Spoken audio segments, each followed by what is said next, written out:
अस्सलामुअलैकुम वरहमतुल्लाहि वबरकातुहू। मेरा नाम सिद्दीक़ा मोहम्मद इब्राहिम सलमान मुकर्रम है और आज मैं आपको इब्राहिम अलैहिस्सलाम का यानी खलीलुल्लाह का किस्सा सुनाऊंगा। तो चलिए शुरू करते हैं। अऊज़ु बिल्लाहि मिनश शैतानिर रजीम, बिस्मिल्लाहिर रहमानिर रहीम। बहुत साल पहले की बात है, जब इब्राहिम अलैहिस्सलाम छोटे थे तो उन्होंने देखा उनके वालिद आज़र और उनका पूरा गाँव और सब बुतों की पूजा कर रहे थे।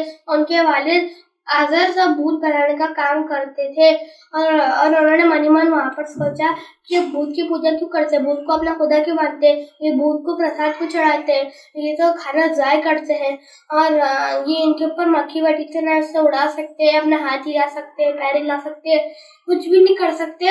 फिर ये भूत की और ये पत्थर को अपना खुदा क्यों मानते हैं, पत्थर की पूजा क्यों करते हैं। उन्होंने मन ही मन सोचकर अपने वालिद आज़र को बताया और उनके वालिद आज़र ये सुनकर बहुत गुस्सा हुआ है और उन्होंने इब्राहिम अलैहिस्सलाम को कहा निकल जाओ यहाँ से। और इब्राहिम अलैहिस्सलाम वहाँ से निकल गए और पूरी रात भर इब्राहिम अलैहिस्सलाम सोचते रहे कि भूत की पूजा क्यों करते हैं।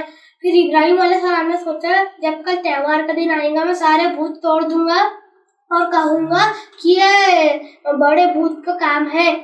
और फिर जब सुबह हुई, त्योहार का दिन आया तो सब लोग त्योहार में जाने लगे और इब्राहिम अलैहिस्सलाम के वालिद आज़र आए और उनसे कहा चलो इब्राहिम हम भी चलते। इब्राहिम अलैहिस्सलाम ने बहाना बनाकर बोला नहीं वालिद, आज मेरी तबीयत को ठीक नहीं लग रही है, मैं नहीं आऊँगा। और इब्राहिम अलैहिस्सलाम के वालिद आज़र अकेले चल गए। इब्राहिम अलैहिस्सलाम अपनी कुल्हाड़ी लेकर मंदिर में गए, सारे भूत तोड़ दिए और बड़े भूत के हाथ में कुल्हाड़ी लटका दी। और जब सब लोग आए सब लोग हैरान परेशान हो गए थे क्योंकि सारे भूत टूटे हुए थे और सब लोगों ने बड़े भूत की तरफ देखा तो बड़ा भूत के हाथ में कुल्हाड़ी लटकी हुई थी।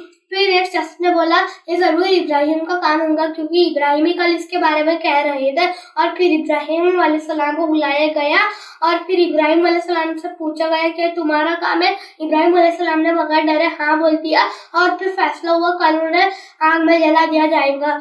फिर जब बहुत बड़ी आग लगाई एक मैदान में और उन्हें वहाँ पर बुलाया गया और फिर उन्हें एक रस्सी से लटका दिया और रस्सी बीच में से काट दी गई और इब्राहिम अलैहिस्सलाम आग में गिर गए और ऊपर से अल्लाह का हुक्म आया आग ठंडी हो जाओ और आग ठंडी हो गई और इब्राहिम अलैहिस्सलाम खुशी खुशी बाहर आ गए।